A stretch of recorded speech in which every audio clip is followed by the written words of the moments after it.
복음에는 하나님의 의가 나타나서 믿음으로 믿음에 이르게 한다 그랬습니다. 그러니까 믿음으로라는 이야기는 출발이 믿음이라는 것이죠.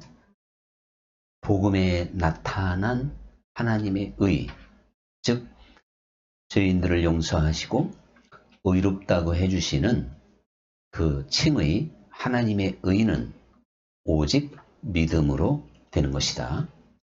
이제 출발, 시작인데요. 그런데 그 믿음은 이제 계속되는 거라는 거죠. 그래서 현재까지, 또 현재 진행형입니다. 우리들이 이 세상을 믿음으로 그러니까 살아야 하잖아요. 그게 곧 성화, 주님과의 동행. 이것은 또 믿음에 이른다.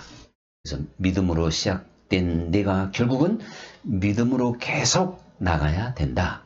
자, 그런 뜻인데, 그래서 이 믿음이라는 단어가 이렇게 이제 원어적으로 분석을 해보면 명사형이 아닙니다. 동사형이고 현재 진행형이에요. 그래서 우리의 믿음 전체는 믿음으로 계속 이어지는 거잖아요. 단절돼서는 안 되죠. 그래서 과거만 있어서도 안 되고 또 미래만 바라봐서도 안 되고 현재가, 그러니까 신앙은 항상 중요한 겁니다. 그래서 오직 기록된 바 나의 의인은 오직 믿음으로 살리라. 이게 하박국의 말씀을 인용했다 그랬는데, 믿음으로 시작해서 믿음에 이른 하나님의 자녀들이 이 세상을요 오직 믿음으로만 이길 수 있다는 거예요. 하박국 시대뿐만 아니라 이스라엘 전체가 다 타락과 우상 숭배, 하나님의 뜻에서 너무 멀어진 그들에게 항상 선지자들이 탄식하며 외쳤잖아요. 그런데 하나님의 뜻에 순종하고 우상 숭배하지 않고 하나님의 영광을 드러내는, 즉 세속에 물들지 않는 길은 오직 믿음뿐이다. 그런 이야기입니다. 그러니까 그 믿음은 지금 현재 오늘의 내 삶에도 강력하게 역사하며 나를 믿음의 사람으로 세워주는 것이고, 또 지금 내가 믿음 안에서만 승리하는 삶이 이루어지는데 그게 앞으로도 계속 믿음으로, 오직 나의 의인은 믿음으로 살리라. 세상으로 빠져들지 않고 말이죠. 자, 이렇게 신앙이 이제 그 현재가 중요한데 그 현재의 승리의 삶은 믿음으로 이루어진다. 그러니까 믿음은 현재 진행이라고 그랬잖아요. 계속 이기는 겁니다. 승리하는 거죠. 이렇게 보면서 우리들이 이 현재의 중요성 앞에 과거에 내려놓을 게 있어요. 그래서 뭘 먼저 내려놔야 되냐면 과거의 어떠한 영광, 자랑, 상 받을 만한 일을 한 거, 공로가 있던, 또한 승리의 삶을 살았던, 또 누구보다 열심히 신앙생활을 했던, 어떻게 보면 참 엄청난 은혜를 받았던, 그건 어디까지나 과거인 거예요. 거기에 매여 있어서는 안 되는 거죠. 그래서 현재가 중요한데 과거 아무리 영광스러웠으면 뭐하냐. 이게 성경의 가르침이에요. 또 계시록에 사대 교인들이 바로 이런 함정에 빠져 있었던 거예요. 그러니까 그 사대 교회를 향하여 책망하는 말씀이 뭐냐면, 너희들은 지금은 살았다고 하지만 죽은 자다. 이렇게 지금 말씀하고 있었던 겁니다. 그들이 예전에 은혜 받았고 고난도 이기면서 잘 싸우면서 나름대로 신앙생활 지금 잘하고 있는 것처럼 고난 속에서도 견디고 있어요. 그러니까 과거에 또한 고난을 이긴 어떠한 그 시간 앞에서 자랑스럽게 하나님 앞에 지금 서 있는 것 같아요. 근데 하나님 보시기에는 그것은 잠깐 지나간 것이고 현재는 너희가 산자가 아니고 죽은 자가 되었구나. 그럼 현재는 망가졌다는 거잖아요. 그러면 이전에 살았던 것, 이전의 영광이 무슨 소용이 있는 거냐. 거기서 빨리 돌이키지 아니하면 하나님께서 심판하시겠다는 경고가 바로 나오게 되었지 않습니까? 자, 그러니까 우리는요, 믿음의 이 현재성 앞에서 과거에 매이지 말고 과거의 영광을 그리워해서도 안 됩니다. 근데 이것보다 사실은 더 중요한 게 있다면 과거의 실패, 과거의 잘못, 정말 하나님의 진노가 두려웠던 순간들, 어떠한 어두웠던 이 모든 것도 주님 안에서는 다 내려놓을 수 있는 믿음이 돼야 돼요. 그게 회개했다면, 거기서 돌아섰다면, 근데 이것을 사실은 하기가 어려워요. 사람이 옛날 이야기하면서 자기 믿음을 자꾸 자랑하기가 쉽듯이 과거의 상처, 과거의 어떠한 실패, 과거의 자기의 못난 모습 앞에 또 위축되기도 하고 하나님 앞에 나아가기를 두려워하는, 하나님이 나를 과연 받아주셨을까? 주실까? 이러한 어리석은 함정에 빠질 때가 너무나도 많습니다. 신앙은 현재이니까요. 우리 과거에 영광스러운 것이나 또한 어두움의 흔적이나 이 모든 것들을 다 잊어버리고 주님께서 우리의 그 모든 것들을 저 깊은 바닷속에 등 뒤로 던지셔서 흔적조차도 없게 하셨다고 하니까, 깨끗게 하셨다고 하니까 우리 과거가 나를 붙잡지 않도록 하면서 현재 주님 앞에 바로 설 수 있는 그러한 믿음을 가져야 되겠습니다. 그러니까 이 현재 내 믿음이 바로 서기 위해서는 과거의 교만함을 내려놓고 또 과거의 잘못이나 실패를 주님께 과감하게 내려놓고 그 모든 수고하고 무거운 짐을 내려놓고 주님 앞에 이제 나가야 되겠죠. 바로 서야 되겠죠. 마귀가 우리를 더 이상 함정에 빠뜨리지 않도록, 사대교회처럼 착각하지 않도록, 하나님은 나를 그렇게 생각하지 않는데 나 스스로 하나님을 떠나려고 하는 고아와 같은 어리석은 생각에서 벗어나서 하나님의 자비와 은혜와 사랑을 확실히 바라보며 당당하게 현재 주님 앞에 서서 정말 출발하는, 날마다 새로워지는 그런 믿음의 발걸음이 돼야 된다. 그런 이야기죠. 이렇게 에녹은 365년 동안이나 하나님과 동행을 했습니다. 이 현재가 중요한데 이 현재의 시간이 365년을 지나갔다니까요. 뭐 365년 뿐입니까? 우리가 정말 이 세상에서 무드셀라처럼 가장 오래 980년을 넘어서 1000년을 가까운다 하더라도 결국은 그 모든 시간들이 현재의 연장이니까 우리는요, 천날이 주어진다 한들, 1000년이 주어진다 한들 한결같이 현재 주님과 동행하는 삶이 돼야 되는 거죠. 그래서 신앙은 동행입니다. 동행은 현재인 것이고요. 그런데 사실 하나님은요, 우리 인간의 체질을 아셔요. 우리의 또한 연약함을 아셔요. 사람을 창조하셨잖아요. 그래서 사실은 하나님이 우리들에게 중요한 하나님 나름대로의 나름 좀 표현이 좀 죄송하네. 하나님께서 대비책을 세우셔요. 대비책을. 그 대비책이 뭐냐? 우리 각자에게 다 몸에 가시를 주는 거예요. 가시. 그래서 바울이 고린도후서 12장에서 그러잖아요. 자기 몸에 그 가시를 말하면서 이거 낫기를 간절히 3번 기도했지만 네 은혜가 내게 족하다. 너의 그 가시, 연약함, 그 아픔을 통해서 네가 더 강해진다. 그래서 바울은 실제로 그 육체의 가시로 인해서 언제나 겸손할 수 있었고 그 가시 때문에 더 주님을 의지하게 되었던 겁니다. 그래서 이 가시는 바로 고난인 거예요. 아픔이죠.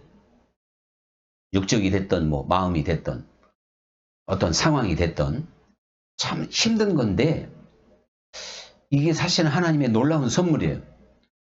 우리가요, 바울이 뭐 눈에 안질이 있었다. 또 이렇게 말하기도 해요. 또 간질이 있었다. 자, 이 두 가지가 다 사실은 좀 영적 권위자로에게는 치명타가 될 수도 있죠. 간질에서 한번 넘어져 봐요. 그 얼마나 그게 심각한 일입니까? 또 눈에 막 심한 안질이 있어서 사람들이 늘 얼굴을 보기가 좀 민망하다. 괴로워하는 모습. 이것도 영적 리더로서 참 힘든 일이죠. 둘 중에 하나인데 우리가 볼 때는 간질이 아니라 이 안질 쪽으로 눈에 좀 이상이 있었던 쪽으로 좀 이렇게 생각이 그렇게 좀 정리가 되는 것 같아요. 그런데 바울도 이게 괴로우니까 다른 사람이 나를 어떻게 볼까 하는 그런 마음도 있어서 그런지 참 하나님께 기도하면 금방 고쳐질 줄 알았는데 아니 다른 사람은 다 자기가 고치는 것도 아니지만 치료의 역사가 나타났는데 진작 자기는 못 고치잖아요. 하나님이 안 고쳐주는 거지 못 고치는 게 아니라. 오늘 말이 참 실수가 많네. 자, 어쨌든 이렇게 이제 하나님이 고쳐주지를 않는데요. 근데 시간이 좀 지나다 보니까 그게 사도 바울을 지켜주는 자고하지 않도록, 즉 교만하지 않도록 끝까지 주님의 은혜를 의지할 수 있는 대단히 중요한 길이 됐다. 그런 이야기입니다. 자, 이것이 말이죠. 우리들이요. 이제 노아를 통해서도 우리가 볼 수 있어요. 노아에게 방주를 만들어라. 이거 정말 가십니다. 고난입니다. 노아는 그 방주를 만드냐고 청춘을 바쳤고 사실 세상에서 자기 하고 싶은 거 아무것도 못한 거예요. 맞죠? 120년 동안 만들었으니 모든 걸 다 헌신해서 그리고 오늘도 내일도 계속 그거에 몰두할 수밖에 없었던 거예요. 그게 다른 각도로 말하면 참 가시와 같은 거예요. 이거 빼버릴 수도 없고 사명이니까. 하나님이 명령하신 건데 노아를 꼼짝 못하게 붙들어 놨던 게 방주의 완성이었단 말이에요. 그런데 노아는 그 가시와 같은 사역, 자기가 해야 될 일, 그것으로 인하여 얼마나 하나님의 사람이 되었을까. 이걸 만들면서 온통 하나님의 설계도 앞에 몰두해야 되는 것이고 거기에 집중하면서 늘 하나님의 음성을 들었던 것 아니겠습니까? 광야 생활을 한 번 더 생각해 볼까요? 광야 40년 그 자체는 사실 하나님의 근본적인 가시를 준 거예요. 뭐냐? 양식이 없잖아요. 마실 물이 없잖아요. 이거 얼마나 큰 고난입니까? 가시는 고난이라고 했으니까. 고통. 참 이거 대단히 심각한 가시가 되는 겁니다. 그런데 광야 생활에 만약에 먹을 것, 마실 것, 입을 것 모든 게 다 풍성했으면요. 이거 이 사람들 만들어지기가 어려웠을 것 같아요. 그렇게 해도 참 만들기 어려웠는데 세상으로 빠져나가고 연락에 빠지고 그저 노아 시대처럼 그렇게 광야에서도 살아갈 수 있는 게 인생들이거든요. 우리 본성이 그렇다니까요. 그래서 하나님은 근본적인 가시를 딱 줘버린 거예요. 아무것도 없는 그야말로 하나님만을 바라봐야 되는 이스라엘은 또 모세는 그러한 근본적인 가시의 환경에서 하나님만을 바라보았고 하나님만을 의지하게 됐습니다. 심지어는 전쟁터에서도 아말렉을 만났을 때 두 손 들고 기도한다고 뭐 물러가냐? 그렇지만 실제로 그 환경에서는 그렇게 됐죠? 그러니까 하나님께서 광야에 참 생존하기도 힘든 광야로 내몰았던 것은 바로 그들이 전적으로 그 큰 가시, 극복할 수 없는 가시로 인하여 하나님을 배우게 하는 놀라운 섭리가 있었던 것입니다. 우리들이 십자가라고 생각하고 큰 고난이라고 생각하고 정말 때로는 육체의 어떠한 가시 혹은 질병이 될 수도 있을 거예요. 자, 이런 것들이 알고 보니 하나님만을 바라볼 수 있도록 만드는 바울과 같은 가시가 되었더라. 이것을 생각해 본다면 우리는 믿음 안에서 하나님의 선물로 여기면서 사실 감사해야 되는 겁니다. 그러니까 이 가시와 또 한번 생각해 볼 게 연약함이에요. 우리 사람은 참 연약한 존재입니다. 그래서 식욕, 또 무슨 성욕, 무욕, 이게 가장 강력한 인간의 약함이죠. 그래서 이 약함 때문에 사람들이 하나님을 의지하지 못하고 인간의 연약함 때문에 사실은 다 무너지는 거예요. 명예에 무너지고 돈에 무너지고 이성에 무너지고 방탕, 술 취함과 마약과 이런 것에 다 무너지는 거예요. 이게 다 인간의 연약함입니다. 그런데요, 놀랍게도 이 연약함도 하나님 안에서 바울과 같은 가시의 논리로 오히려 그게 나를 하나님 앞에 바로 세울 수가 있는 거더라고요. 사람이 연약함이 없으면요, 타락한 천사 루시퍼가 되는 거예요. 우리는 연약하기 때문에 오히려 그 가시로 인하여 겸손해지듯이 연약하기 때문에 주님의 도움을 강하게 구하게 될 줄 믿습니다. 도와달라고, 힘이 돼달라고, 이기게 해달라고, 그 연약함을 그렇게 우리는 바라봐야 되는 거예요. 그래서 이 나사로가요, 참 여러 가지로 나사로에 대해서 할 얘기도 많지만 그 나사로에게 주어진 그 근본적인 건 가시이면서 동시에 연약함입니다. 몸이 병들었죠. 먹을 것도 없죠. 부자의 대문에서 그냥 상에서 떨어지는 걸 먹고 살 수밖에 없는 그 나사로의 그 상황은요, 분명 인간의 모든 연약함이 거기에 나타나 있는 거예요. 또 사람의 가시가. 여러분, 그런 환경에서 나사로의 그 위대함이 뭐냐면 거기서 그는 포기하지 않고, 일단 그게 하나 예화지만 그런 환경에서도 그가 천국에 갔다면 그 날마다 주어지는 그 연약함, 그 고난, 가시와 같은 세월을 어떻게 지냈다는 거예요. 거기에서 포기한 사람은 아니죠? 하나님 원망하지를 않았겠죠? 오히려 나사로는 시시각각 주어지는 생존의 위협 앞에서 저 하늘의 소망을 가진 사람이었어요. 주님만을 의지했어요. 반대로 이 부자는 연약함이 없었으니까 하나님을 볼 시간도 없었다니까요.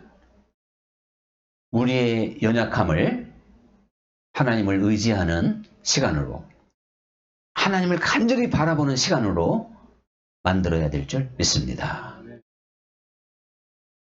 참 조세영 이분을 가끔씩 자꾸 제가 벌써 이 자리에서 2번 얘기하는 것 같은데, 이게 사람의 그것도 연약함에 걸린 거예요. 이게. 나름대로 은혜 받았죠. 깨달았어요. 그런데 그 도벽, 참 도박도 손가락을 다 자르고도 도박한다고 그러는데, 가만히 생각해 보니까 이 도벽은요, 도박보다 더 힘든 것 같아요. 도박은 당장 잃어버리고 비참해지니까 이거 하지 말아야지 생각을 할 수도 있는데, 도벽은요, 생기잖아요. 그죠? 금방. 그리고 안 들키면 된다는 착각 속에, 그래서 이 도벽은 참 도박보다 더 어렵겠다, 이런 생각을 해보는데, 조세영 씨도 왜 자기 체면을 생각 안 했겠습니까? 자기도 한번 좀 이제 말씀도 어느 정도 알았겠다, 좀 그리고 하나님이 사역자에 세웠으니까 제대로 해보고 싶었겠지만, 사실은 인간의 연약함에 진 거예요. 이게 조세영 씨 문제일까요? 우리들이 날마다 무너지는 건 사실은 가시가 아니라 연약함 때문에 무너져요. 마음은 원이로 돼 육신이 약한 것. 여러분, 우리는 다 연약함을 가지고 있는 존재들인데요. 근데 오늘 이 신앙의 세계에서 가만히 바라보니까, 왜 하나님이 우리를 이렇게 약하게 만들었을까? 왜 우리를 이렇게 흔들리기 좋게 작심삼일과 같은 존재로 만들었을까? 여기에 중대한 하나님의 또 계획이 있더라고요. 여러분, 우리가 연약할 때, 흔들릴 때, 강하게 유혹을 느낄 때, 그때 주님의 이름을 부르라고 하신 뜻이 있는 줄 믿으시기 바랍니다. 이걸 이렇게 바꾸면 승리가 보여요. 그래서 누구든지 참 이기기 어려운 연약함이 있어요. 저는 가끔 그런 생각을 해봐요. 참 그거 알코올 중독자 끊기 어렵다 그러고, 마약 중독자도 참 끊기 어렵다 그래요. 그런데 사실 끊는 사람도 있잖아요. 이긴 사람, 끊는 사람도 있어요. 꼭 믿음이 아니라도.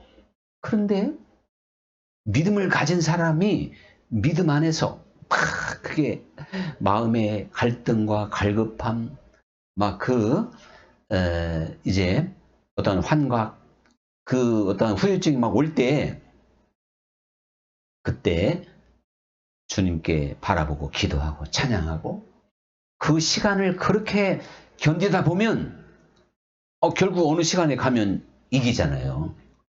자, 오늘 우리 이 시간부터 나의 연약함을요, 믿음으로 견디는 시간으로 만들어야 됩니다.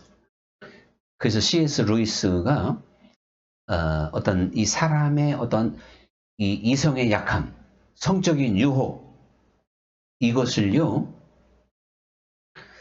바로 이것 하나 연약함이잖아요. 이 연약함, 그때 주님을 바라보고 명상하고 기도함으로 이겨야 된다는 그러한 글을 많이 썼어요. 또 이야기를 했어요. 제가 들으면서도 뭐 누구나 하는 얘기 아니야? 그거 뻔한 거 아니야? 이렇게 하면서 지나쳤는데, 제가 이 말씀을 준비해 보면서 이게 진짜 우리 삶 속에 적용해야 되는 거구나. 사람이 막 그 연약함 올 때 배고프다든가 하여튼 여러 가지 그 인간의 기본적인 연약함이 올 때 힘들죠. 고통스러울 수도 있습니다. 그러한 때에 명상. 근데 그러한 시간에 말이죠, 옛날에 고대 아니면 지금도 수도하는 사람들은 명상으로 그걸 이겨요. 명상하면 또 그 순간 이길 수도 있어요. 근본적인 이김은 아니겠지만 그 순간 이길 수 있는 거예요. 그래서 사실 사람의 모든 연약함을 이긴 그런 수도자들이 있긴 있잖아요. 많지는 않아서 그렇지. 그렇게 이기면 이제 아주 한마디로 도사가 되는 거고 고승이 되는 건데, 우리는 그렇게 이기는 게 아니고, 내가 연약할 때 주님을 의지하고 주님을 바라보고 주님께 도움을 요청하면 후히 주시고 꾸짖지 아니하시고 좀 넘치도록 부어주시는 하나님의 은혜가 넉넉히 이기게 한다, 이겁니다. 그러니까요, 어떤 연약함을 느낄 때 바로 묵상에 들어가야 돼요. 기도의 자리로 들어가야 돼요. 거기에 점점점 발을 들이지 말고 우리 연약함이 올 때 주의 이름을 불러야 될 줄 믿습니다. 그래서 어떤 이 화가 나는 것도 혈기도 연약함인 거예요. 혈기가 난다고 해서 거기 자꾸 발동을 걸지 말고, 마음이 불편하고 혈기가 날 때 이 연약함이 또 나를 괴롭히는구나 생각하고 그 연약한 한 시간에 주님을 바라보면 되는 거죠. 자, 그러니까 여러분, 우리의 연약함이 사실은 내 신앙을 붙잡아 주는 거예요. 연약함도 없이 늘 그러면 잘못하면 하나님은 잊어버린다니까요. 근데 연약할 때 주님께 갈 수가 있어요. 그건 아픔이고 고난이니까. 우리는 우리 육체의 그 연약함을 모두 다 어떤 연약함이든 주님을 바라보는 시간으로 바꿔야 됩니다. 그 비결을 알아야 돼. 자, 염려라고 하는 것도 우리 사람의 연약함이죠. 그거 염려스러운 일이 터졌을 때 그거 참 이기기 어려워요. 그러나 여러분, 우리에게 염려스러운 문제를 주신 우리 주님은 네가 염려스러운 문제가 있을 때 나를 보게 될 것이다를 알아요.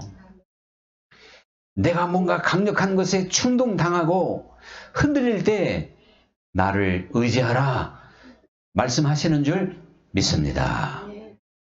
그래서 우리는요, 이 바울의 육체의 그 가시가 바울을 오히려 성숙하게 만들고 믿음의 사람으로 현재 진행형으로 계속 세웠듯이 우리의 연약함은 날마다 나타납니다.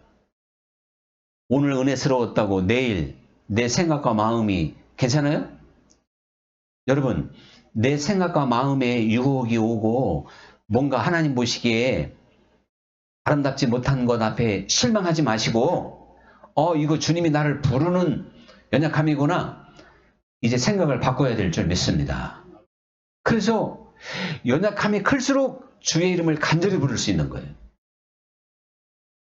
주님께서는 우리에게 다스리고 정복하라 그랬어요. 우리는 우리의 연약함을 결국 다스리고 정복하는 사람들이 돼야 될 줄 믿습니다. 우리의 이 연약함을 다스릴 수 있는 그것이 뭐냐고요? 이 연약함을 마치 광야에서 하늘만 바라봐야 되듯이 저 하늘에서 만나가 내려오기를 바라야 되듯이 내가 연약함을 느낄 때마다 주님께 나아가야 되겠습니다. 그러면 그게 승리하는 길이에요. 주님은 우리를 그렇게 만드셨어요. 가시도 없고 연약함도 없으면 이거 못 말려. 하나님 안 찾아요. 자기 힘으로 잘 먹고 잘 살 텐데. 그런데 연약해서 넘어지기 쉬운 존재로 만들어야 주님을 의지한다니까요. 이렇게 생각하고 우리가 이제 결국에는 넘어지지 않고 이기는 자가 돼야 돼요. 하나님은 결국은요, 연약하게 어떠한 가시나 연약함 속에서 무기력하다든가 그것에 절망한다든가 그거에 눌려있기를 원하지 않아요. 결국은 그 모든 것을 이기고 또 이기는 자가 될 수 있기를 원하신다. 그런 이야기입니다. 그래서 우리의 믿음은 현재 진행형이 돼야 됩니다. 지금 주님과 하나 되어서 이 현재는 관계가 중요하잖아요. 관계. 포도나무의 그 비유를 통해서 주님께서 우리가 주님과 이렇게 잘 연결되고 주님과 하나 돼야만이 많은 열매를 맺을 수 있다 그랬죠. 그러니까 우리들이 지금 현재 주님과 동행하는 사람은 지금 줄기에 붙어 있는 사람이잖아요. 현재 진행형이란 말입니다. 이제 예배를 마치면 또 우리의 삶 속에 많은 연약함이 나타납니다. 짜증이 올 수도 있고 불안이 올 수도 있고 염려가 올 수도 있고 분노가 올 수도 있고 죄의 유혹이 올 수도 있어. 다른 욕심이 나를 괴롭힐 수도 있어요. 모든 괴롭히는 것에 넘어지지 말고 사람의 방법으로 해결하지 말고 무릎을 먼저 꿇어야 돼요. 주님을 바라봐야 돼요. 거기에 길이 있을 줄 믿습니다. 이제 오늘의 찬양 드리겠어요.